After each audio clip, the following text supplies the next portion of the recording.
Selamat pagi, jumpa lagi dengan saya Rin Agustin. Pernahkah Anda secara tidak sengaja menelan atau memakan ulat dari sayuran? Biasanya ada di lalapan, selada mungkin, bisa jadi juga ulat yang ada di buah-buahan. Berbahayakah itu? Kita cari tahu yuk.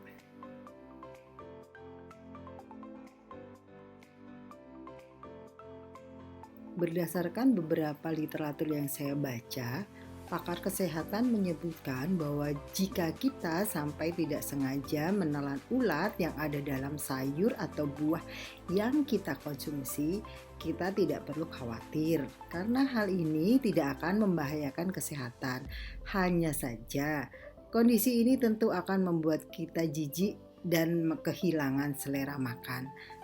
Tapi di sebagian orang dengan kondisi yang berbeda, hal ini juga dapat menyebabkan diare.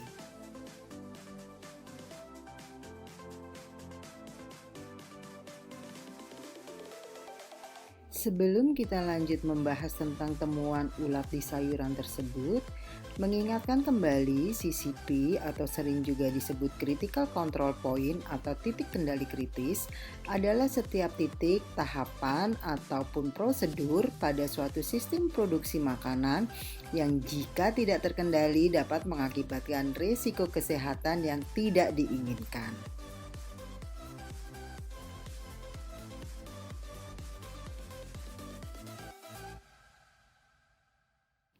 Dalam kasus ini kita bisa memulainya dari deskripsi bahan mentah. Di sini kita buat dalam semacam tabel, antara lain tercantum nama bahan baku, kita bisa tulis dengan daun selada.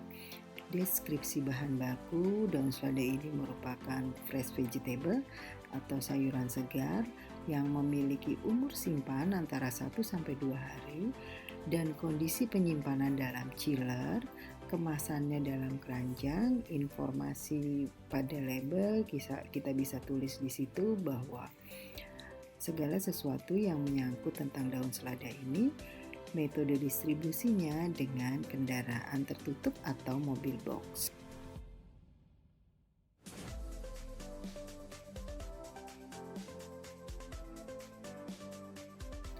Langkah selanjutnya yaitu deskripsi produk akhir. Di sini menjabarkan tentang nama produk, yaitu lalapan daun selada. Prosesnya berupa penerimaan bahan baku, penyimpanan bahan baku, portioning, dan juga pelayanan. Kemasannya berupa meal box, plastik, dan juga mika. Dan pada label akan tercantum nama produk, kuantiti, tanggal, lokasi, dan logo perusahaan.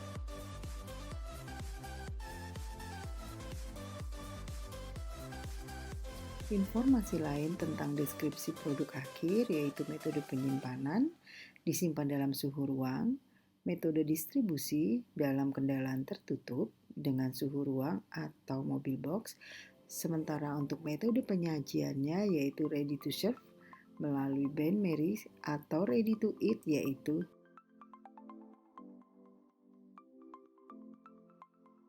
selanjutnya tujuan penggunaan produk. Kelompok pengguna, semua kalangan, penyajian produk ready to serve atau ready to eat. Kondisi penting lain, hindarkan lalapan daun selada ini dari panas matahari langsung.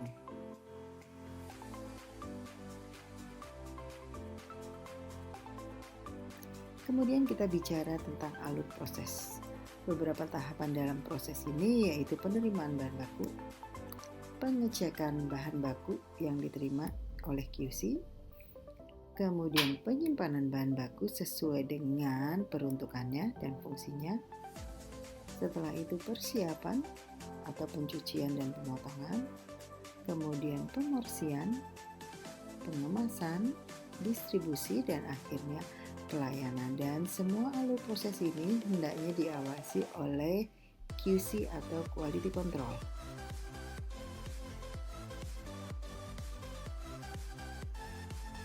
Selanjutnya kita sampai pada tahapan analisa bahaya. Di sini kita buat terlebih dahulu sebuah tabel yang berisi beberapa kolom. Kolom pertama yaitu tentang tahapan proses. Pada kolom ini kita mulai dari penerimaan bahan baku.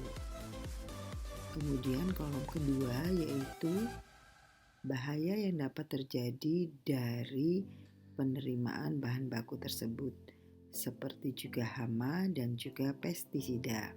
Kemudian kita kategorikan bahaya tersebut.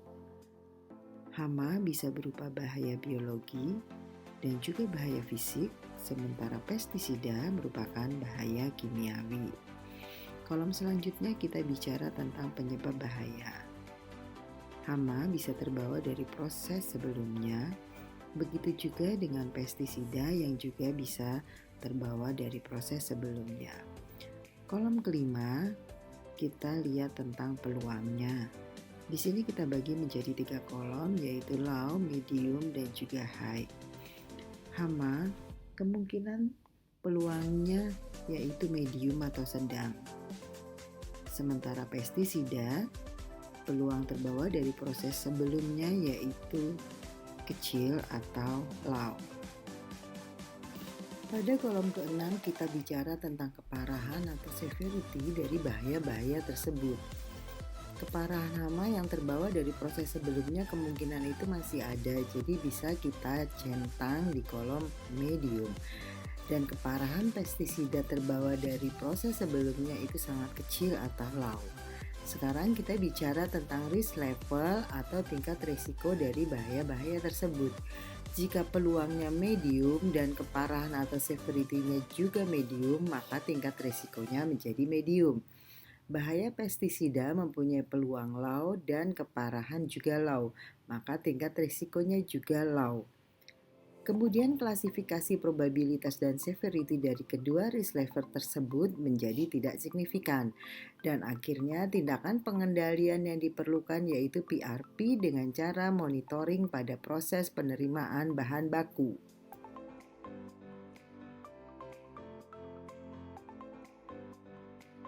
Tahapan selanjutnya dalam analisa bahaya yaitu proses penyimpanan bahan baku.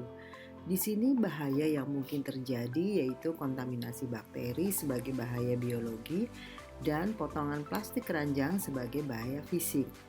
Jadi kategori bahaya yang ada hanya bahaya biologi dan bahaya fisik. Sementara itu penyebab bahaya biologi yaitu kontaminasi silang dan untuk bahaya fisik karena keranjang yang rusak tidak terdeteksi. Lalu bagaimana dengan peluang yang ada? Kontaminasi bakteri kemungkinan saja dapat terjadi jika kita tidak bersih dalam mencuci bahan baku. Sementara potongan plastik keranjang sangat kecil peluangnya. Oleh sebab itu, probabilitas dan severity keduanya menjadi tidak signifikan. Dan akhirnya tindakan pengendalian yang dilakukan adalah juga melalui PRP, yaitu monitoring pencucian bahan baku sebelum disimpan.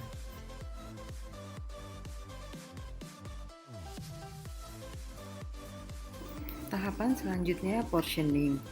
Bahaya yang mungkin ada yaitu bahaya fisik seperti lalat ataupun rambut si pramusaji yang rontok ke makanan. Untuk ulat kemungkinannya tidak terjadi pada tahapan ini.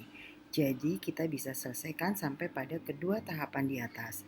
Dan karena bahaya yang ditimbulkan tidak signifikan, maka kita tidak perlu juga untuk menggunakan teori pohon keputusan.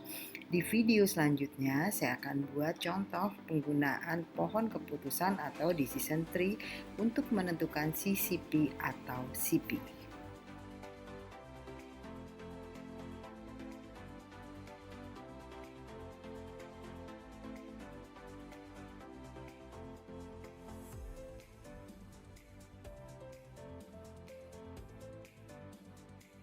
Jadi, untuk kasus ulat yang ditemukan dalam selada, tindakan pengendalian yang diperlukan adalah monitoring proses penerimaan bahan baku yang benar dan pencucian bahan baku yang benar.